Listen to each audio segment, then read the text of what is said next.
Adelante, chicos, pueden comenzar. Hola, buenas noches. ¿Puede pasar? Bueno, vamos a comenzar una introducción sobre nuestro tema que es sobre la neurofisiología central de la visión. Bueno, hoy comenzaremos a estudiar uno de los temas de la neurofisiología, que es la visión y su procesamiento central. La visión es nuestro sentido predominante y entender cómo el cerebro procesa la información visual es crucial no solo para la medicina, sino para comprender cómo interactuamos con el mundo. Y la neurofisiología de la visión nos permite entender cómo la luz que entra en nuestros ojos se transforma en percepciones conscientes, como detectamos colores, formas, movimentos e profundidade. E como integramos toda esta informação para generar uma representação coerente de nosso entorno. Bueno, alterações em estas vías podem resultar em déficits visuais específicos como a cegueira, a pérdida de la percepção do color ou do movimento. O transtorno, como o estrabismo, é um transtorno ocular em que os olhos não se alinham corretamente al mirar um objeto. Antes de adentrarmos em las vías centrales, é essencial recordar as estruturas básicas que hacen posible la visión, que es la retina, donde los fotorreceptores convierten la luz en señales eléctricas. El nervio óptico conduce estas señales desde el ojo hacia el cerebro. Y el quiasma óptico, que é um ponto de cruce donde las fibras de la mitad nasal de cada retina se decruzam hacia el lado opuesto del cerebro, permitindo que a informação de cada campo visual se processe em hemisfério contralateral. Agora vamos adentrarmos em lo contenido. Pode passar. Y bueno, yo voy a hablar de las vías visuales principales y de sus proyecciones a otras regiones del encéfalo. Y bueno, nuestra visión depende de la transmisión de señales desde la retina hasta la corteza visual, como dijo la colega ahí. Bueno, las fibras nerviosas que transmiten esta información se originan en las células ganglionares de la retina. Y otra vez, como dijo la colega, el trayecto se organiza en pasos clave, que son el nervio óptico, quiasma óptico y tracto óptico. Bueno, las acciones de las células ganglionares originan el nervio óptico y cada nervio transporta la información que proviene de una retina y conduce la señal hacia la base del encéfalo. El quiasma óptico se forma en la base del encéfalo bien adelante de la hipófisis a partir de la unión de los dos nervios ópticos, lo derecho y el izquierdo. Y como dijo la amiga, en este punto hay un cruce parcial. Las fibras que provienen de la retina nasal de cada ojo se cruzan al lado opuesto y las fibras de la retina temporal se quedan en el mismo lado.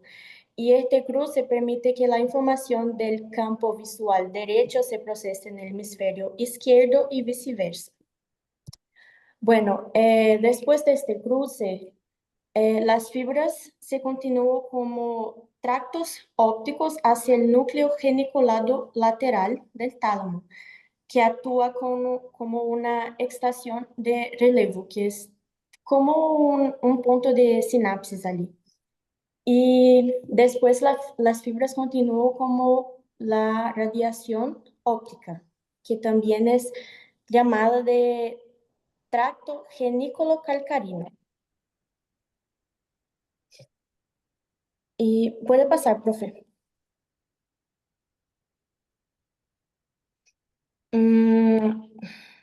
Bueno,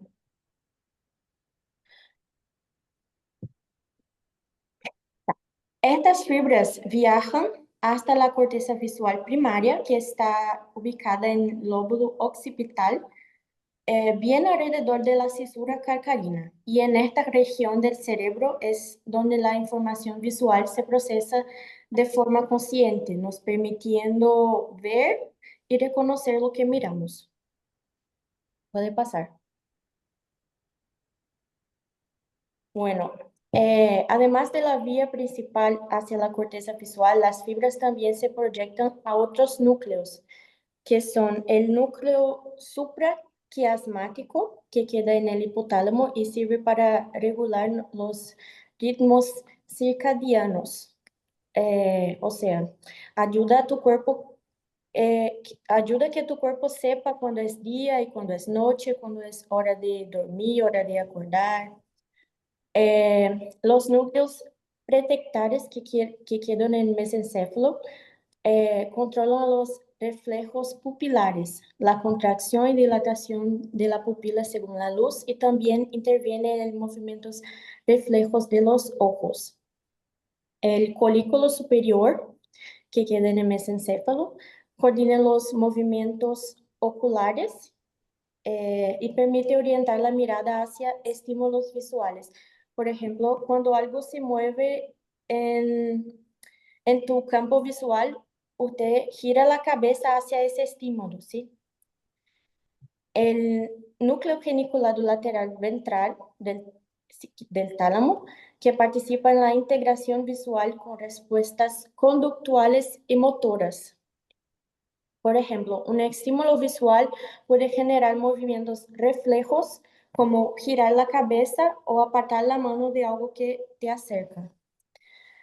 Y entonces, así las vías visuales se pueden dividir de manera general en un sistema antiguo, se dirigiendo hacia el mesencéfalo y hacia la base del prosencéfalo, y en un sistema nuevo para la transmisión directa de las señales visuales hacia la corteza visual situada en los lóbulos occipitales del cerebro humano.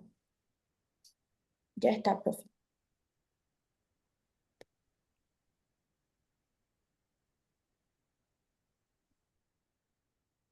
Bueno, como Ana Carolina no está presente, yo voy a hablar sobre la función del núcleo geniculado lateral dorsal del tálamo. El nervio óptico lleva la información visual al núcleo geniculado lateral dorsal, que está en el tálamo. Ese núcleo tiene dos funciones principales, que es el elevo de la información, transmite lo que viene del tracto óptico hacia la corteza visual a través de la radiación óptica, manteniendo una correspondencia punto por punto con gran precisión. Separación de las fibras de ambos ojos, al que en el quiasma algunas fibras se cruzan, la información de cada ojo sigue llegando separada. El núcleo tiene 6 capas. Las capas 2, 3 y 4 reciben señales de la retina del mismo lado, mitad lateral. Las capas 1, 4 y 6 reciben señales de la retina del talo del lado contrario. Bueno, en resumen, cada capa recibe información de un ojo, pero de zonas correspondientes de la retina. Así, la imagen llega bien organizada y paralela hasta la corteza visual. Puede pasar. El núcleo geniculado lateral dorsal no solo transmite la información visual, también tiene una segunda función importante, que es filtrar la información. Isso significa que controla que señales llegan realmente a la corteza visual. Ese filtrado se hace gracias a dos fuentes de control: fibras corticofugas que vienen desde la corteza visual primaria y regresan al núcleo. Zonas reticulares del mesencéfalo también. Ambas son inhibidoras y pueden bloquear ciertas partes del núcleo para resaltar la información visual más importante. Además, esse núcleo se organiza em dois tipos de capas. Capas magnocelulares 1 e 2, que são neuronas grandes, recebe señales de las células ganglionares M de la retina. Transmiten rápido, pero solo en blanco y negro.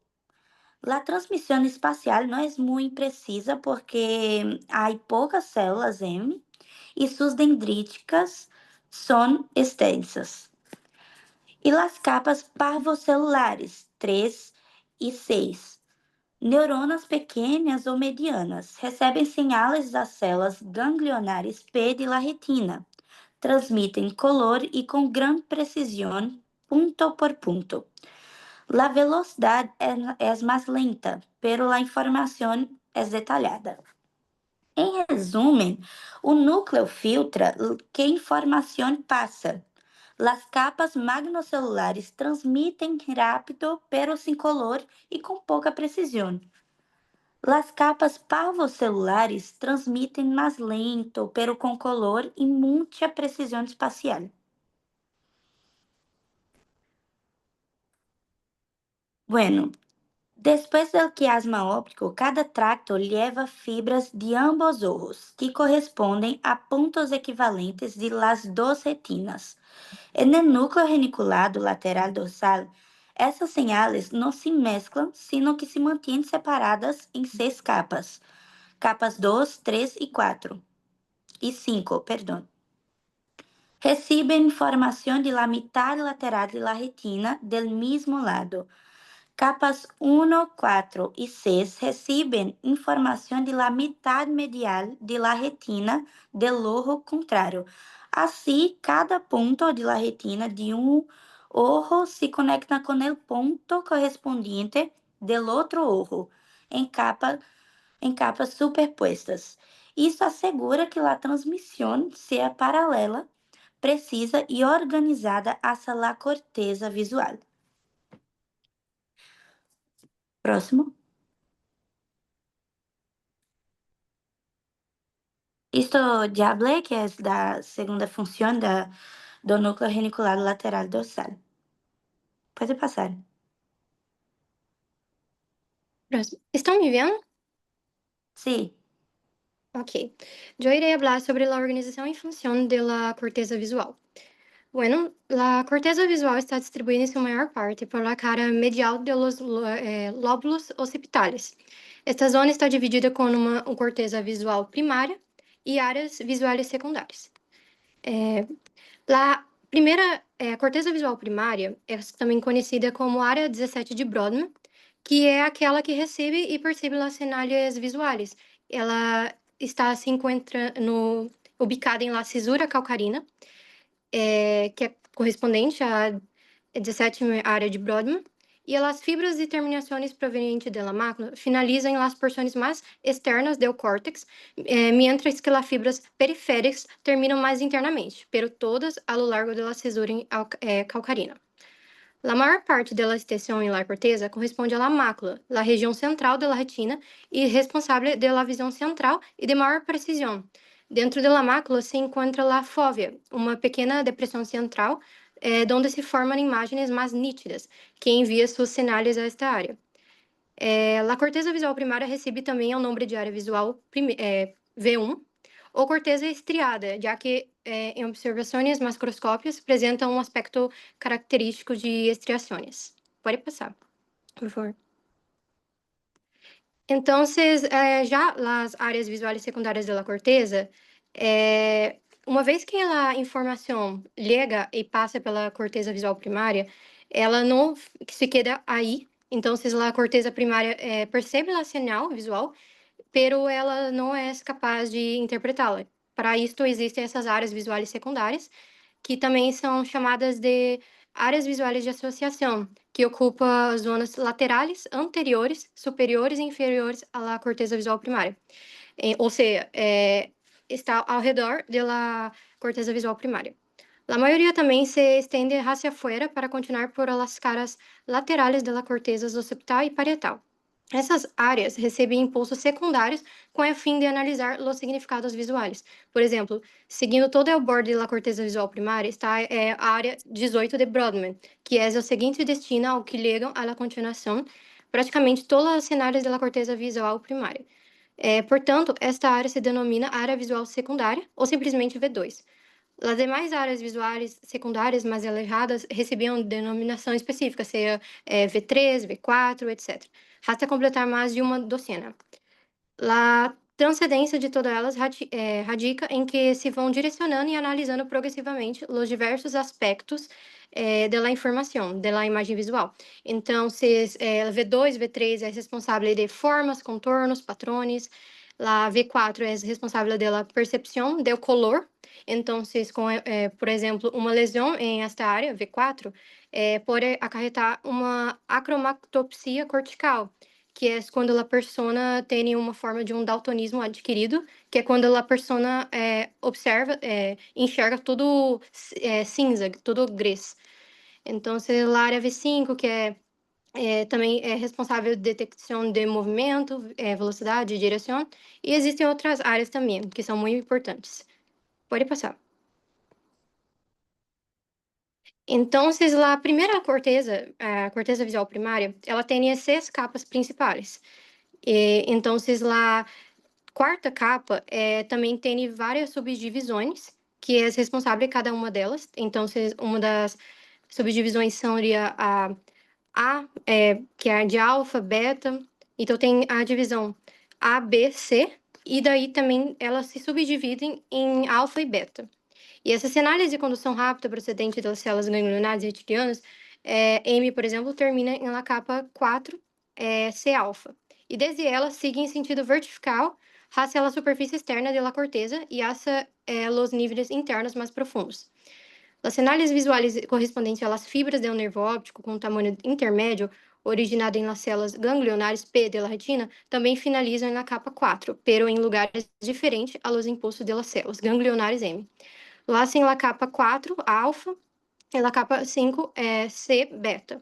Suporções mais superficial e profunda da capa 4. Desde aqui se transmite em sentido vertical, hacia a superfície da corteza, e hacia as capas mais profundas são estas vias ganglionares P, lá que se transporta o tipo de visão preciso, ponto por ponto, no mesmo que visão de los colores. Pode passar.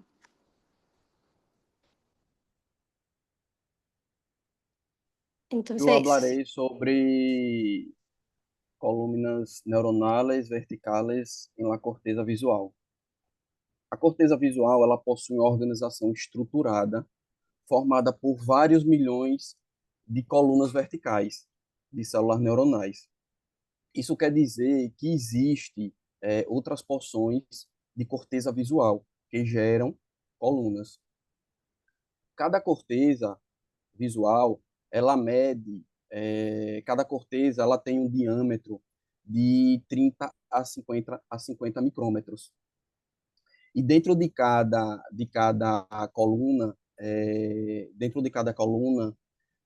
pode chegar até 1.000 ou mais neurônios, certo? Essas colunas neuronais, elas são agrupamentos verticais de neurônios, que funcionam como unidades processadoras de informação visual. Quando o sinal óptico chega à capa 4, esse sinal ele sofre uma transformação. E ao propagar-se até o exterior e o interior ao longo da coluna vertical. Este processamento ele decifra componentes independentes da informação visual nas estações ao longo da via. Esses impulsos chegam à capa 1, 2 e 3 e acabam enviando seu conteúdo em sentido lateral, com um alcance reduzido dentro da corteza. Os impulsos que chegam nas capas 5 e 6, eles excitam neuronas que transmitem suas atividades a distâncias maiores, por causa das neuronas. Como eles excitam as neuronas, então a atividade é maior. Pode passar, professor. Os glóbulos de Color em la corteza visual. Entre cada corteza visual, normalmente se encontra um glóbulo de Color, ou mancha de Color, que são porções especializadas da corteza visual. Esses glóbulos, eles são encarregados principalmente de detectar os estímulos de cor. Eles são específicos para isso. Então, qual a função principal desses glóbulos de Color? A função principal é processar, interpretar as ondas de luz como cores, transformando em sinais elétricos que são usados para formar as imagens que vemos. Vou dar um exemplo. Uma fibra nervosa que chega a uma determinada coluna, ela pode, de maneira vertical, e fazer sinapses no glóbulo de Color. O senhor pode passar. Interação de las señales procedentes de ambos ojos. Como é que é feita como é que interage a corteza visual com a parte externa ou com a parte da retina? Essa interação ela é feita através das fibras nervosas dos olhos, que chegam à capa 4.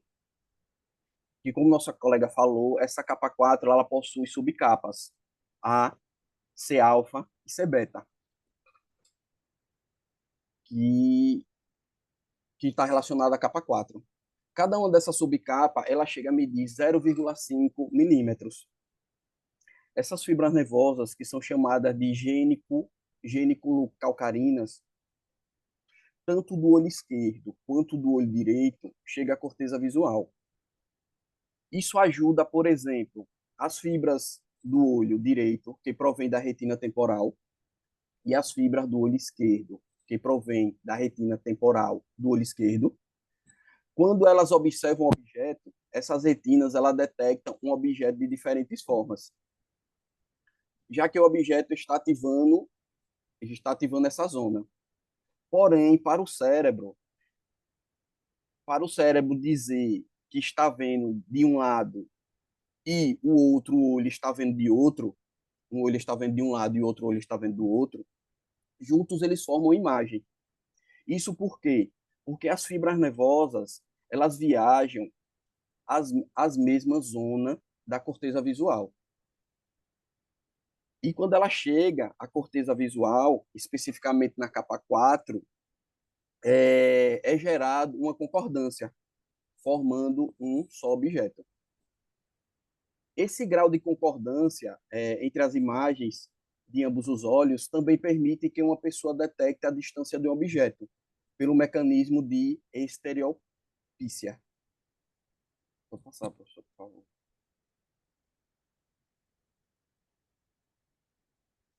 Existem duas vias importantes para análise da informação visual. Depois de abandonar a corteza visual primária, a área de Broma, 18, existem duas vias principais que tomam as fibras nervosas. A primeira via, análise da posição tridimensional, la forma global e movimento de los objetos. Essa via passa pela área temporal medial posterior e daí segue a corteza occipito-parietal. São nestas zonas que é feita as análises de porções tridimensionais, forma global de objetos e o movimento deste mesmo objeto. A segunda via, análise de los detalhes visuais del color. Essa segunda via, ela viaja as fibras nervosas e a análise dos detalhes visuais de color. que sai principalmente da região inferior, ventral, medial e das cortezas occipital e temporal. Pode passar, professor.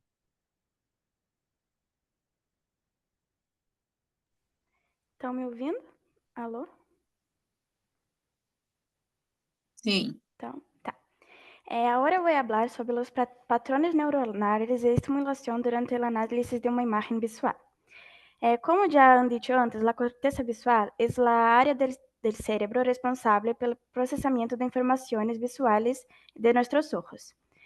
Como pueden ver en la imagen, él está en el lóbulo occipital y se divide en algunas porciones que ya han dicho. La función principal es detectar la orientación de líneas y bordes que componen objetos en nuestra visión. Ou seja, o cérebro ele identifica como uma linha ela está posicionada no espaço. Pode passar, por favor, professor?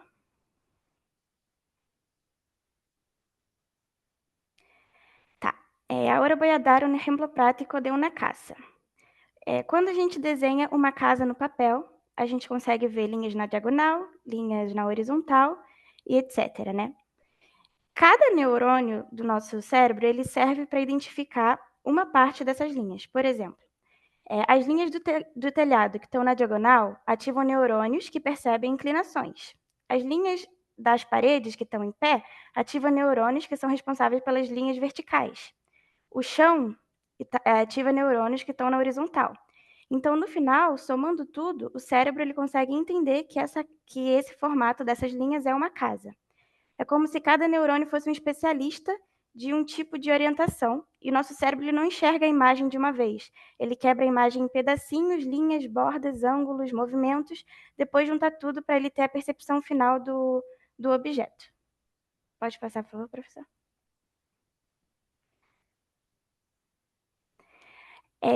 Agora eu vou falar sobre os neurônios que identificam cada uma dessas coisas que eu estava falando, né? Por exemplo, o formato de uma casa. Tem 3 tipos de neurônios principais na corteza visual. A gente tem as células simples, as células complexas e as células hipercomplexas. As células simples, elas estão na área V1 da corteza visual, e elas são elas têm resposta muito forte a linhas ou bordas que têm uma orientação específica. Então, por exemplo, essas células elas respondem com mais intensidade a linhas como na horizontal e na vertical, as células simples. Aí as células complexas, elas estão na mesma capa da corteza, V1, e elas também correspondem a linhas e bordas com orientação específica. Então é a mesma coisa que a simples, só que elas têm uma habilidade extra, que elas conseguem perceber se a linha se move lateralmente ou verticalmente, para os lados, de cima para baixo ou para os lados. Então, a célula simples, ela vê as bordas e as linhas retas, né? A célula complexa também consegue ver isso, só que ela também percebe o movimento dessas linhas. Isso é importante para perceber o movimento, né? E as células hipercomplexas, elas se encontram em áreas de associação visual. Então, são regiões do cérebro mais complexas que o processamento visual ele é mais avançado. Essas células hipercomplexas têm a função mais específica ainda. Elas detectam linhas ou bordas que têm comprimentos exatos, ou ângulo, ou características mais complexas. Então, elas vão ver detalhes mais difíceis do que as outras não conseguem identificar. Então, a célula simples é linha na horizontal ou na vertical. A complexa, ela reconhece se está em movimento, né? E a célula hipercomplexa, ela pode, por exemplo, identificar um ângulo reto ou um comprimento definido. Então, vamos dar o exemplo de uma letra L. Se você está vendo a letra L, né? O que a célula simples vê é uma linha na vertical e uma na horizontal. E como é que você sabe que essas duas, na horizontal e na vertical, da letra L, que é assim, está conectada? Por causa do ângulo. E esse ângulo, quem consegue ver, é a hipercomplexa. Tá. Esses diferentes tipos de neurônios da corteza visual, eles trabalham juntos em circuitos organizados. Esses circuitos eles estão em paralelo, em séries e em vias, que significa que a visão ela é processada de maneira sequencial e em paralelo, facilitando a detecção de diferentes aspectos de imagem ao mesmo tempo.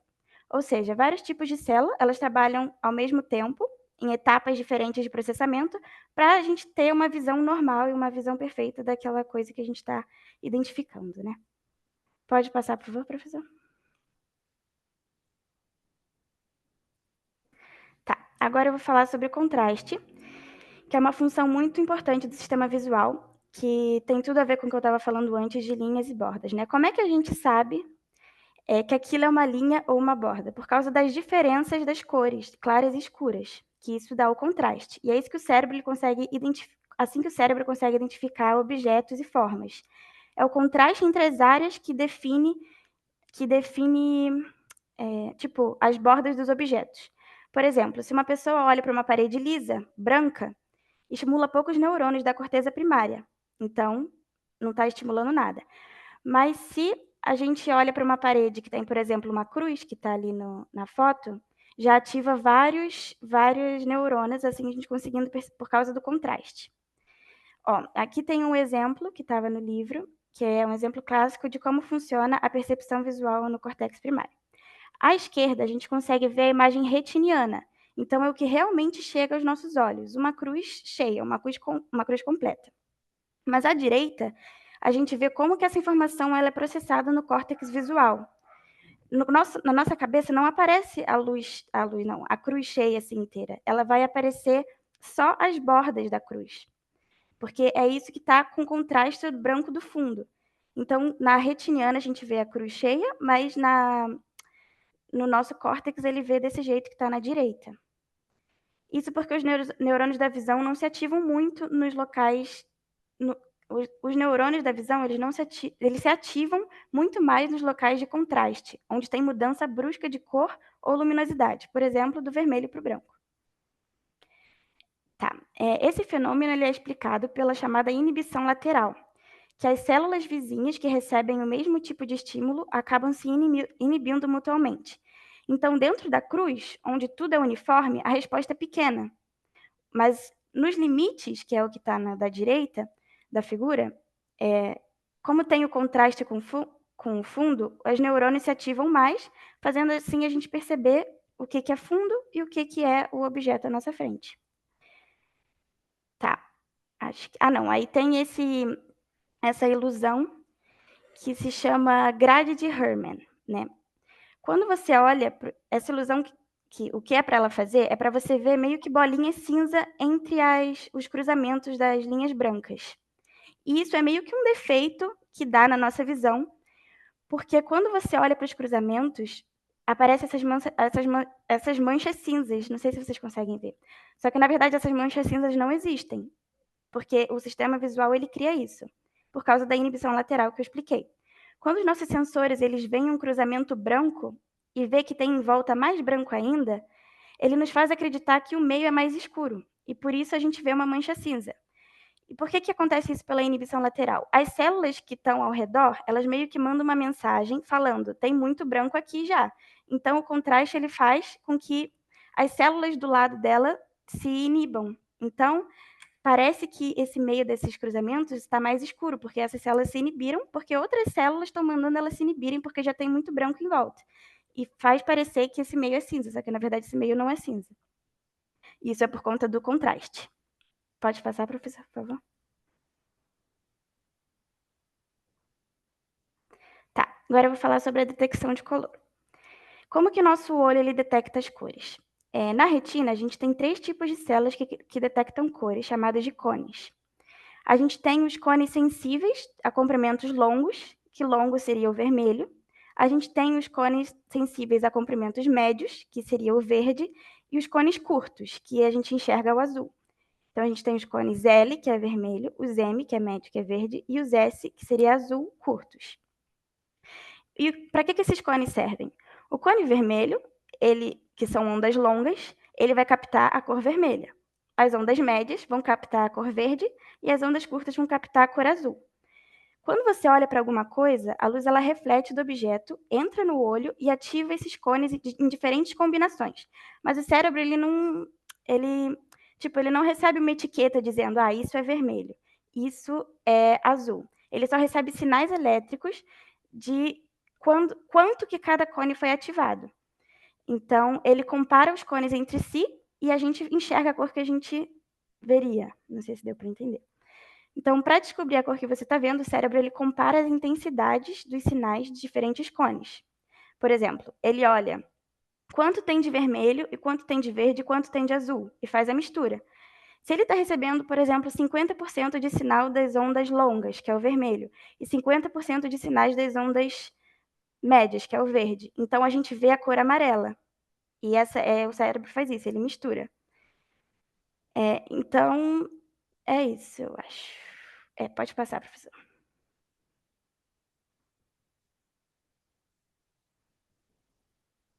Tá, agora eu vou falar sobre o contraste na percepção de cores. Por que o contraste é importante para a gente perceber cores? Então, o que eu já falei é que o olho ele compara os cones entre si, né, para perceber a cor. Mas os contrastes também são muito importantes nessa etapa. Porque, por exemplo, essa primeira imagem, a gente pode ver um quadrado vermelho e um amarelo. Como o contraste das cores é grande, o cérebro consegue detectar qual cor é qual pelos sinais, porque os sinais que estão sendo enviados são mais fortes. É isso. As neurônios se ativam mais porque a diferença de contraste, a diferença de cor é maior, os neurônios se ativam mais, e assim a gente consegue ver melhor definidas essas duas cores, né? E isso também é possível identificar o formato dos objetos.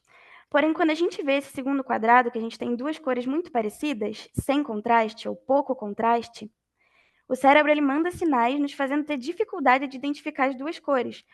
Ou seja, o contraste entre as cores das áreas vizinhas ajuda a definir o que é o objeto e o que é o fundo. E quanto maior o contraste, maior é o sinal.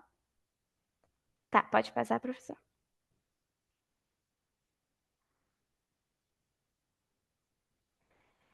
Agora eu vou falar sobre o sistema de cores opostas.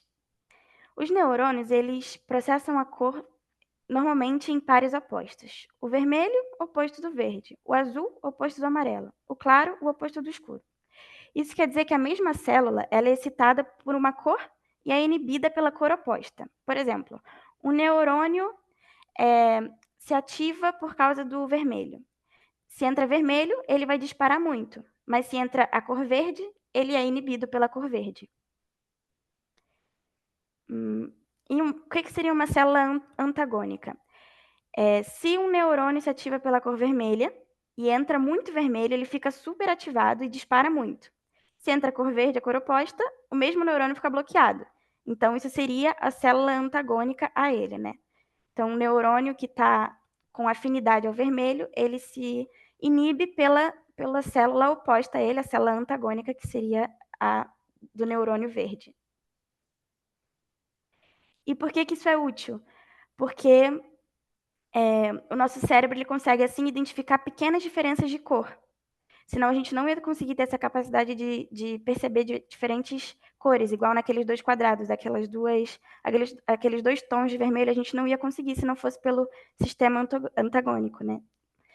Se você olhar, por exemplo, uma fruta, uma maçã madura, vermelha, o vermelho ele vai ativar muitos neurônios que respondem que é vermelho e inibir o que respondem a verde. O cérebro entende que é vermelho. Mas se a fruta ainda está meio verde, a ativação não é tão forte. E o cérebro percebe isso e fala: você não pode comer essa maçã porque ela está um pouquinho verde. Isso se dá porque o vermelho seria oposto do verde. Tá, pode passar, professor. Tá. Agora eu vou falar sobre a extirpação da V1 na perda da visão consciente. O que significa extirpar o V1? O V1 é o córtex visual primário, corteza visual primária. E é a primeira área do cérebro que ela processa as informações visuais detalhadas, e tudo que eu estou falando até agora, de como a gente identifica linha, ângulo, tudo é isso que eu estou falando agora acontece no V1. Quando o V1 ele é lesionado, a pessoa ela perde a visão consciente. Ela, por exemplo, não enxerga... ela enxerga, mas ela não consegue explicar o que ela está enxergando, por exemplo. Ela não consegue identificar o que ela está vendo. É por isso que eles respondem aos estímulos visuais. Uma pessoa que teve alguma lesão no V1, ela consegue responder a estímulos visuais. Mesmo sem o V1, algumas informações visuais ainda chegam nas vias subcorticais. que são não conscientes, especialmente os cólicos superiores, que eles ficam no mesencéfalo.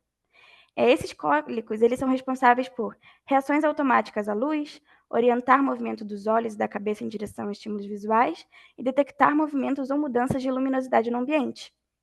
E o nome disso, a gente identifica isso no paciente, por exemplo, por causa de um término que se chama blind sight, alguma coisa assim, que seria a visão cega, que é um fenômeno que é quando a pessoa ela não vê nada, ela diz que não vê nada, mas quando alguma coisa se move diante dela, por exemplo, você, sei lá, você faz assim na cara dela para dar um susto, ela pode até piscar, só que ela não tá, ela diz que ela não vê nada, mas qual era o nome? Os cólicos superiores, eles foram ativados, por exemplo, por movimento, e assim ela pisca, só que ela diz que ela não vê nada. A pessoa pode desviar, piscar, seguir com os olhos até, só que ela diz que não vê. Isso acontece porque o cérebro ele ainda tem circuitos visuais reflexivos funcionando fora da consciência. Então, é isso a minha parte. Pode passar, professor.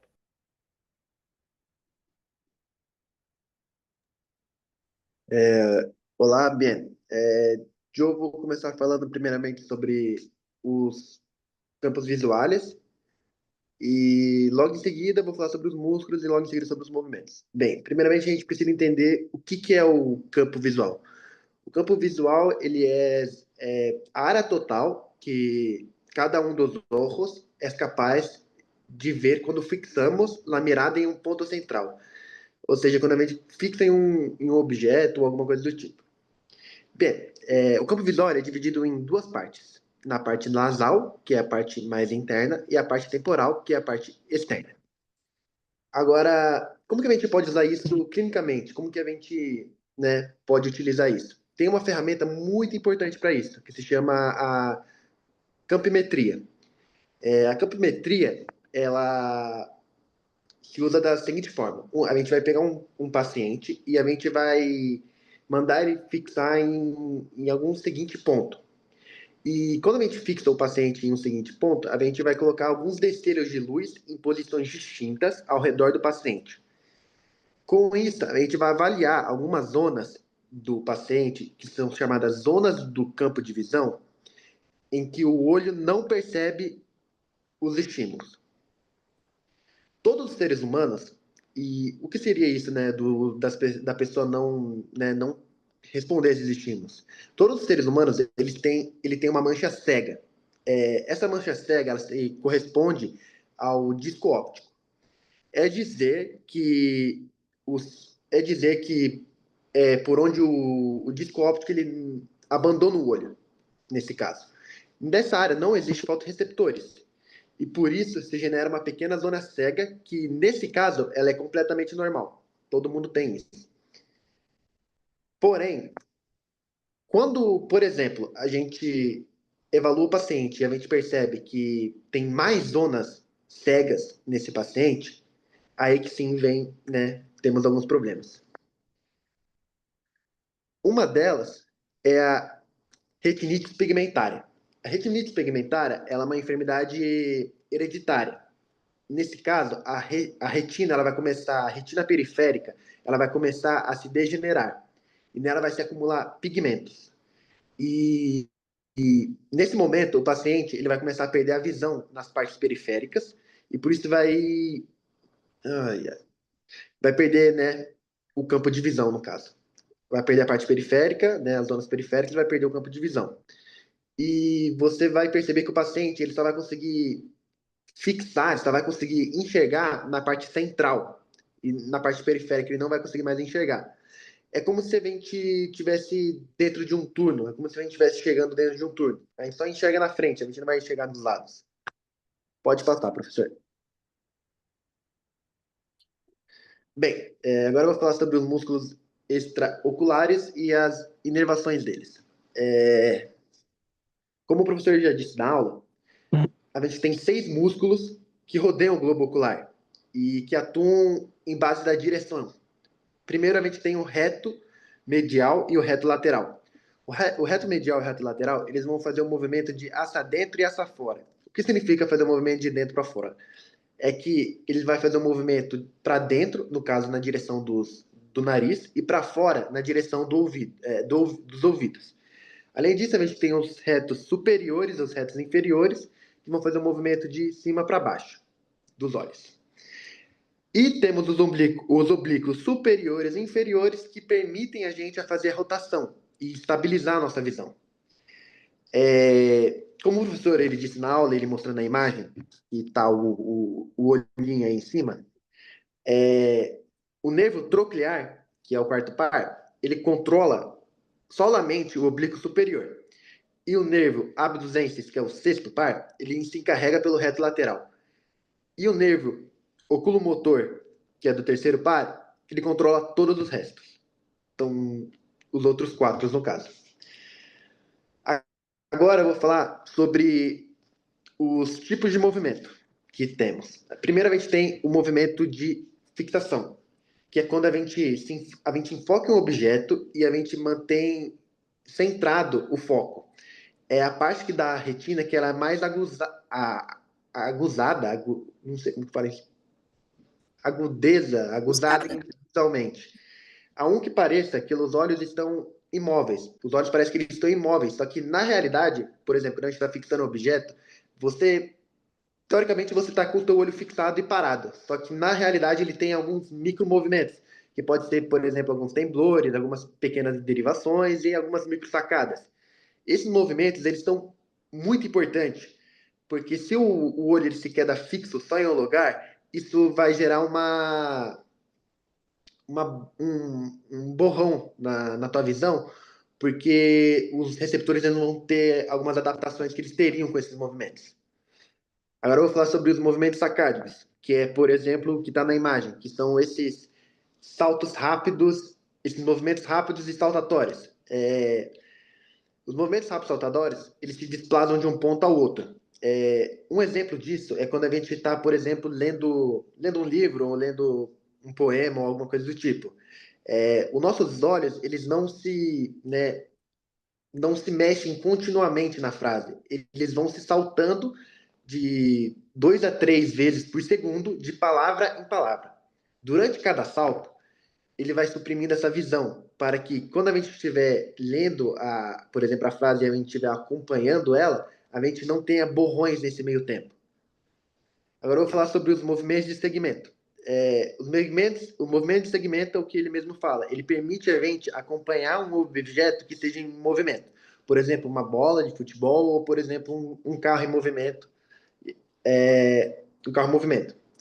Aqui é muito importante porque a gente tem a participação do cerebelo. Qual que é a função do cerebelo? Ele ajuda a gente a presidir a trajetória do objeto e manter a nossa visão focada, chegando a deixar a visão estável. Tem um outro movimento que eu não botei no slide, só que ele são movimentos conjugados. Movimentos conjugados são movimentos coordenados de ambos os olhos, sempre na mesma direção. Esses movimentos é possível graças ao fascículo longitudinal medial, que conecta os núcleos dos nervos oculomotores. Quando esse sistema ele se lesiona, né, quando a gente para de ter, por exemplo, os movimentos conjugados, os olhos eles vão trabalhar de maneira não sincronizada. Isso vai aparecer numa diplopia, por exemplo. Ou seja, uma visão dupla. Aí você vai começar a ter algumas visões duplas. Pode passar, professor. Bem, agora eu vou falar sobre o controle neural. O controle neural, ou seja, quem coordena tudo isso? Quem coordena os movimentos? Quem coordena o nosso campo de visão e assim por geral? Bem, os movimentos oculares é muito complexo, porque ele depende de vários níveis do sistema nervoso. Por exemplo, a gente tem a corteira cerebral. E, além disso, a gente tem os óculos frontais, que é a área 8 de Brodmann. Decidem iniciar vamos falar que, nesse momento, eles decidem iniciar um movimento voluntário. E mentre que as áreas parietais e occipitais aportam a informação espacial e visual que orientam na mirada. Agora, a gente vai com base nisso, com base nesse caso, a gente tem alguns subtópicos que fazem isso acontecer. Por exemplo, a gente tem a formação reticular do tronco encefálico, que contém locentros que generam sacadas horizontais e verticais. Por exemplo, o cerebelo, que eu acabei de falar lá em cima, na função dele no movimento de segmento, ele regula a precisão e a suavidade dos movimentos, principalmente, como eu falei, nos movimentos de segmentos. Além disso, a gente tem os núcleos vestibulares, que eles garantem que a visão se mantenha sempre estável quando a gente está movendo a cabeça de um lado para o outro, integrando a função de equilíbrio. Além disso, a gente tem o colículo superior, que é o centro da orientação rápida. Ele contém um mapa do campo visual e ele recebe a informação visualmente, auditiva e somatosensorial. Graças a ele, podemos, por exemplo, girar de maneira quase automática os olhos. Se a gente não tivesse, por exemplo, o colículo superior, a gente teria algumas dificuldades de fazer alguns movimentos nos olhos. Além disso, a gente tem a cabeça, incluso o corpo, que também o colículo superior ele ajuda nós com isso. Bem, em definitivo, toda a área de rede do nosso sistema nervoso, ele tem uma ordem final dos 3 nervos. Então, ou seja, além de ter o sistema nervoso central, eles dependem dos 3 nervos principais, que é o oculomotor, troclear e o abducens, que esses 3 estão encarregados de ativar os músculos extraoculares. Bem, não tem no slide, porém eu vou falar um pouco sobre a relevância clínica, porque agora que a gente estudou tudo isso, a gente precisa entender também um pouco, na área médica sobre isso.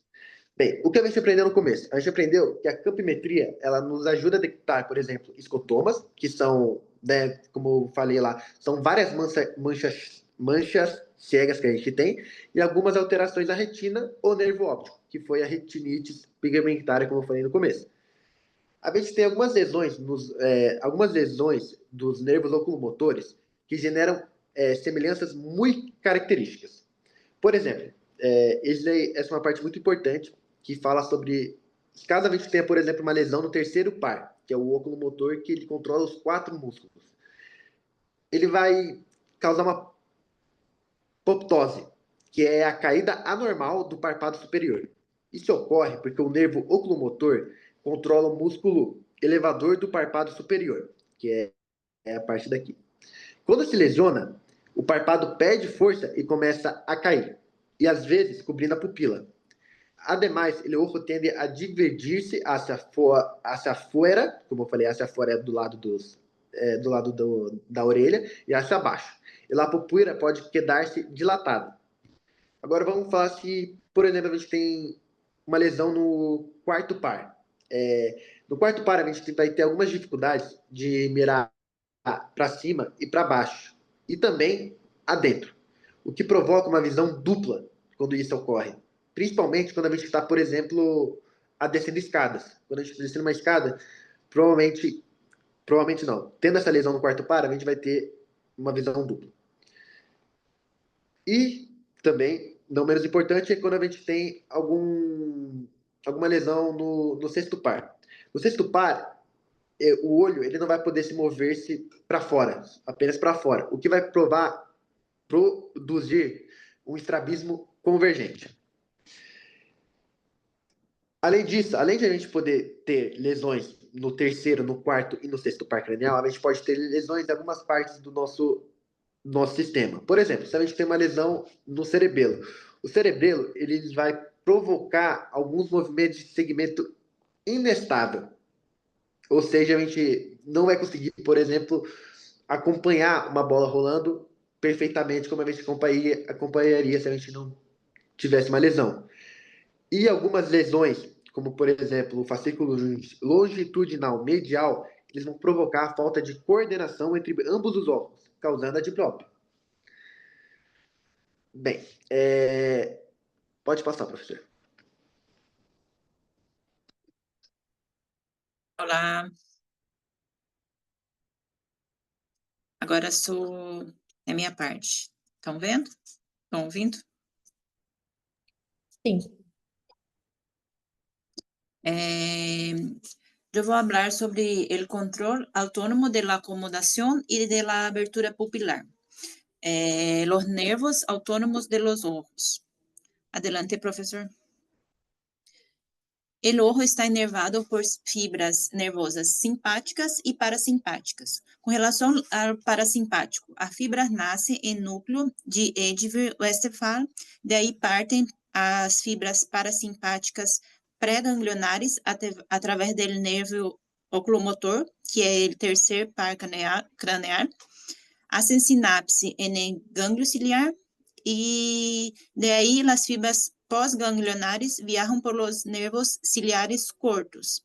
El parasimpático, o efeito ele vai inervar o músculo ciliar, que controla o enfoque del cristalino, e também o esfíncter de la iris, que contrae la pupila. Adelante.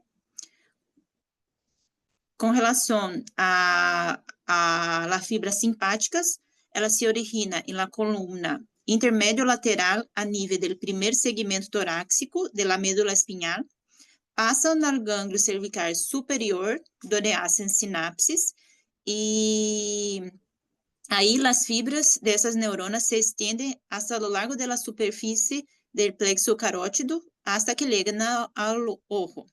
El simpático, qual vai ser os efeitos? Eles vão inervar o músculo dilatador de la iris, que vão abrir a pupila, e vão inervar o músculo de Miller, que ajuda a elevar o párpado superior. Adelante. Com relação ao controle da acomodação. A acomodação é a capacidade do ojo de ajustar o cristalino para enfocar objetos a diferentes distâncias, seja elas cercas ou lejos. Resulta fundamental para alcançar alto nível de agudeza visual e depende principalmente da contração ou relaxação do músculo ciliar. Todo isso bajo o controle do sistema parasimpático.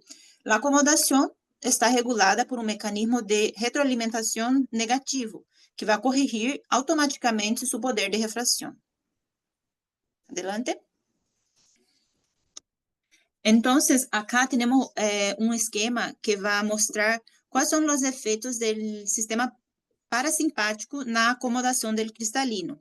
Aí, onde está em azul, temos a contração do músculo ciliar, que vai fazer com que as fibras anulares fiquem relaxadas e o cristalino vai ficar mais grosso e mais convexo. E isso vai fazer com que aumente o poder refrativo e enfoque cercano. E aí, onde está em rojo, há a relaxação do músculo ciliar, que vai ser uma diminuição do parasimpático, vai ser com que as fibras zonulares fiquem tensas e o cristalino vai ficar mais plano e vai diminuir o poder refratário e, assim, enfoque para lejano.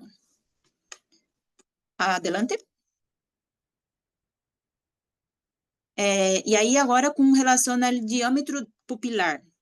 O diâmetro da pupila, ela resulta um equilíbrio entre parasimpático e simpático. O parasimpático vai estimular os nervos, parasimpático vai excitar o músculo esfíncter da pupila, o que diminui por essa via a abertura pupilar. Ele vai contrair a pupila. Esse processo se denomina miose. Então, a miose é a contração pupilar.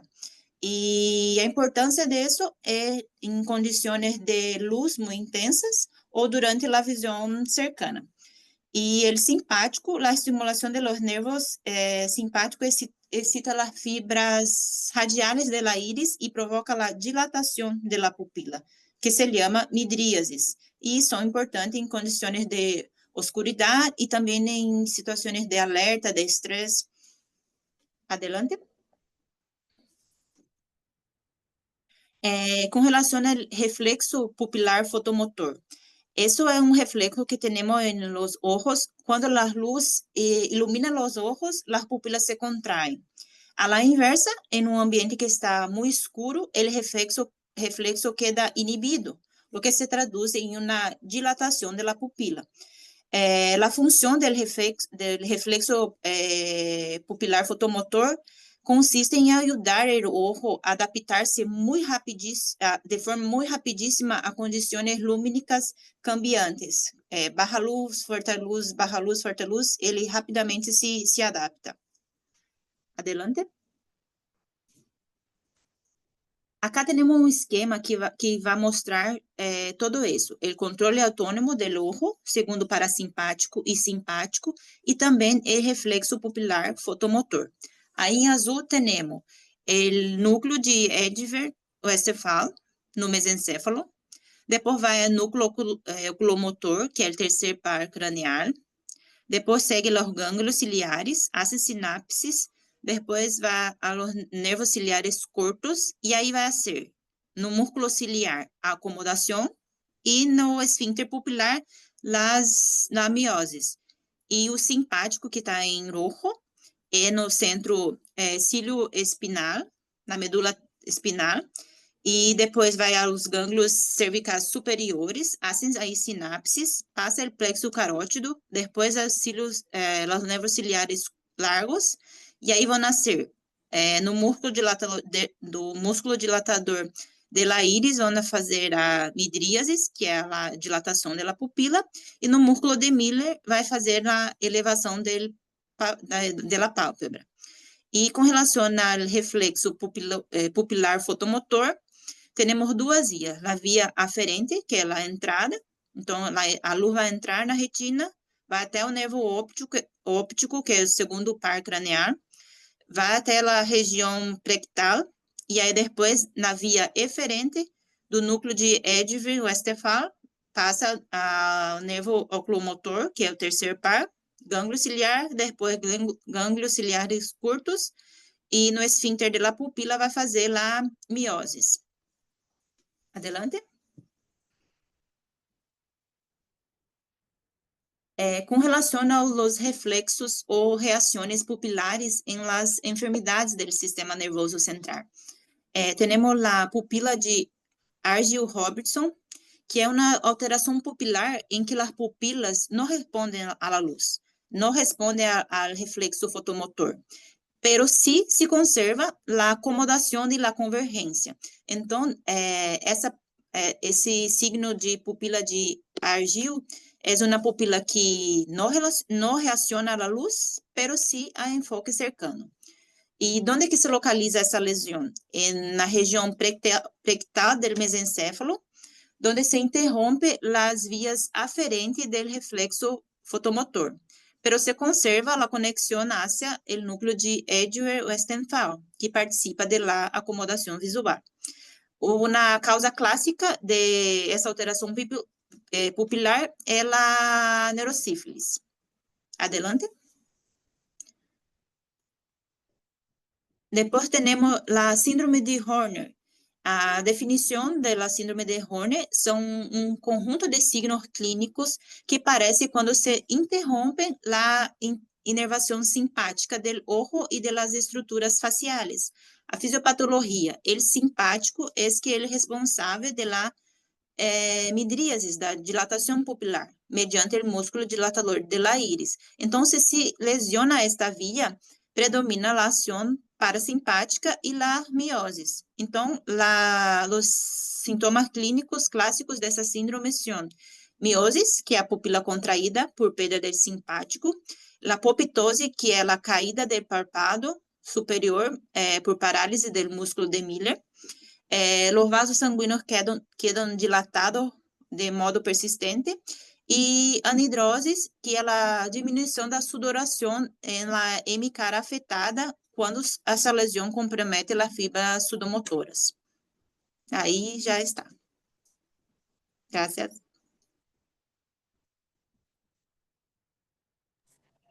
Bueno, antes de concluirmos, eu queria trazer uma curiosidade que, estudando sobre esse assunto, me veio à cabeça, e principalmente enquanto a Lúcia estava falando sobre o tópico dela, que é sobre cor e detalhes, coloração.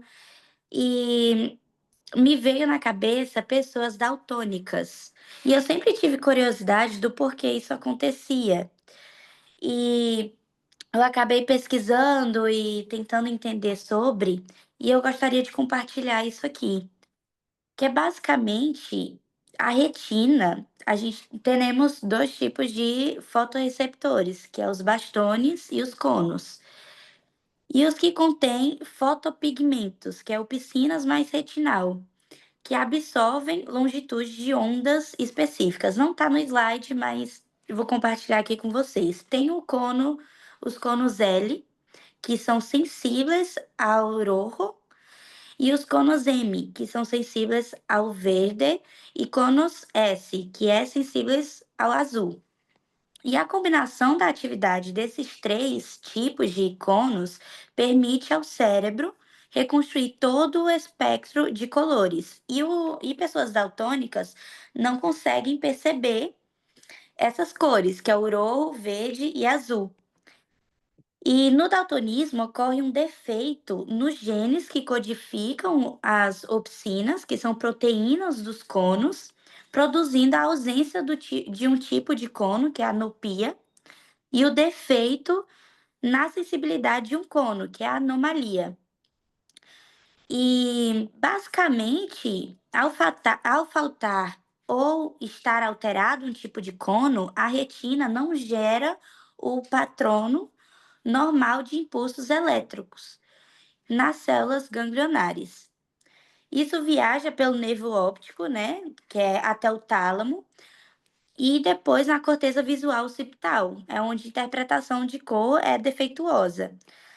E basicamente o daltonismo é consequência de um defeito nos fotopigmentos dos conos retinianos, o que altera a transdução de sinal luminosa e gera patrões anômalos, né, de atividade neuronal, impedindo que o cérebro distinga adequadamente certos colores. E eu acho isso muito interessante, por isso que eu quis trazer aqui para vocês, mesmo não estando no slide.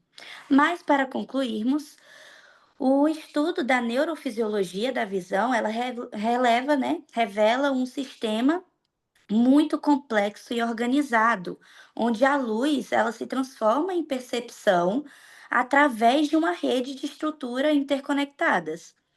A integração das vias visuais ela implica, né, um processamento sequencial e paralelo, desde a detecção inicial na retina até a análise cortical, especializado no lóbulo occipital, parietal e temporal.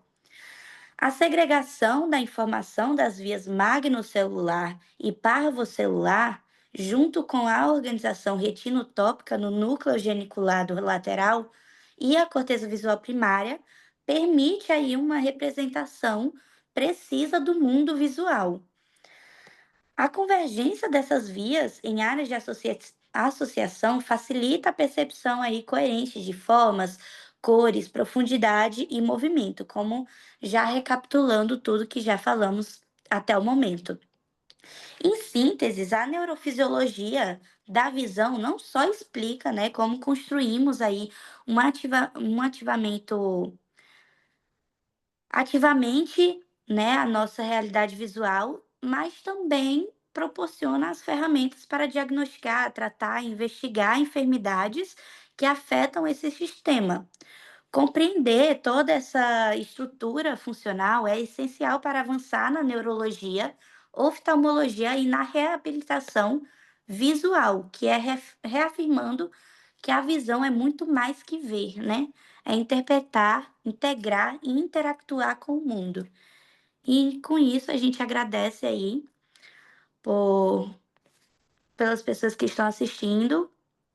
E esse é o nosso tema, prof.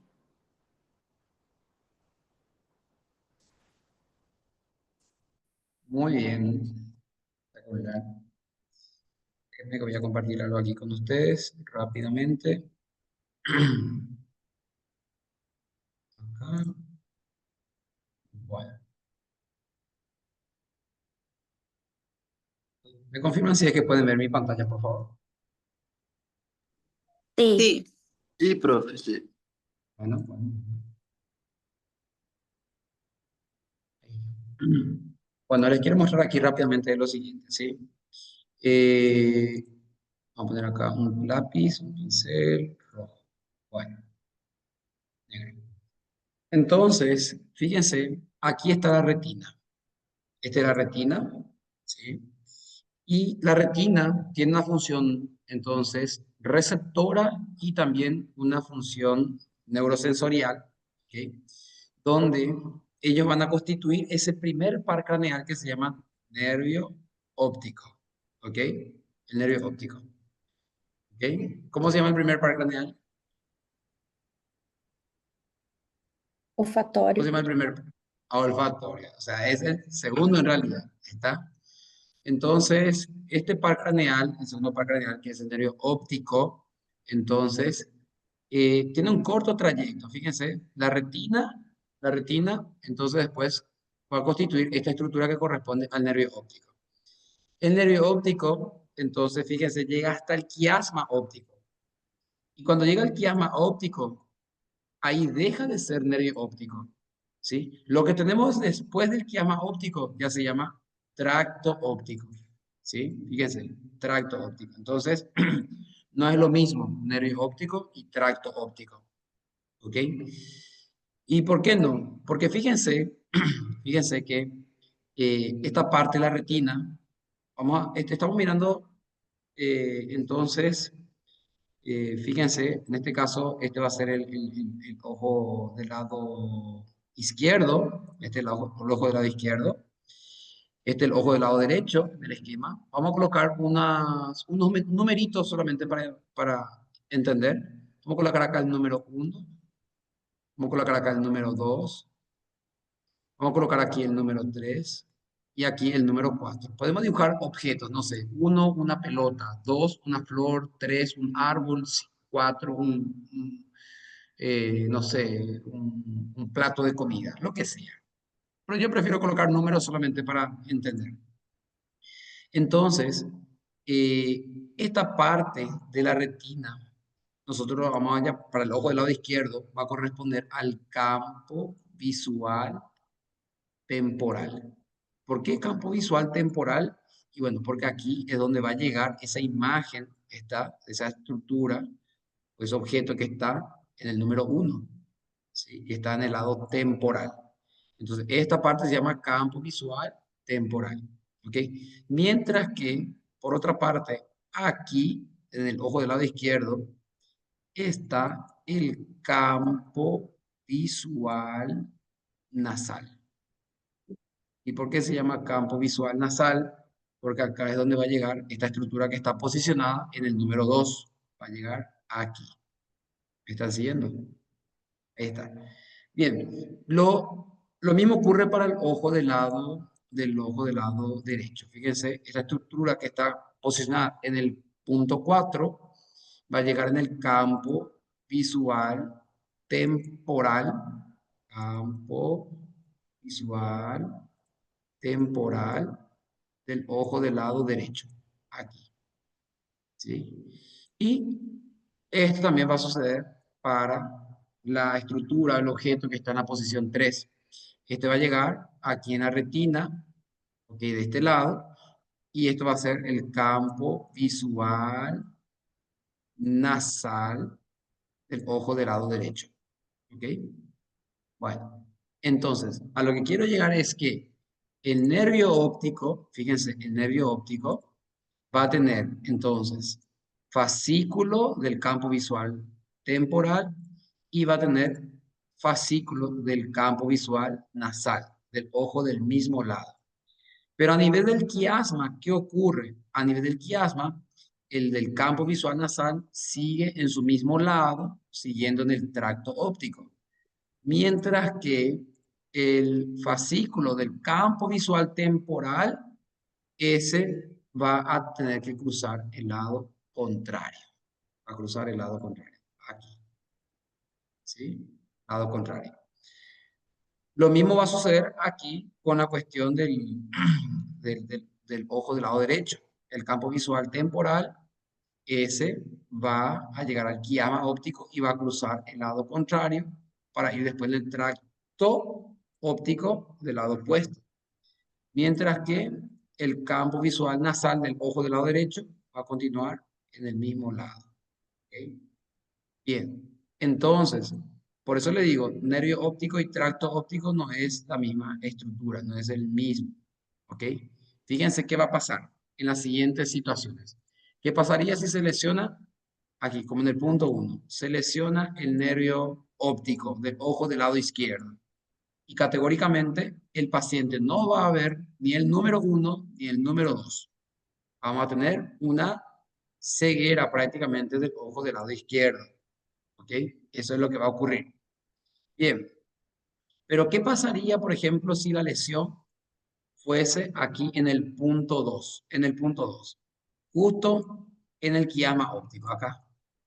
En el quiasma óptico. Entonces, lo que el paciente va a dejar de ver, entonces va a ser el número 4, ¿okay? Y el número 1.